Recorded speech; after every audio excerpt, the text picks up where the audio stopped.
na sana pinagmasdan ang iyong ganda,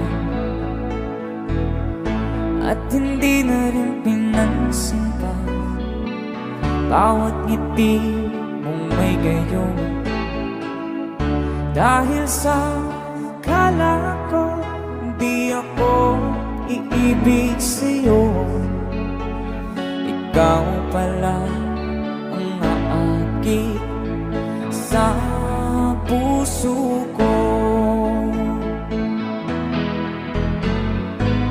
Kaya nga'y waring gulong-gulo ang puso at isipan, araw-gabi ay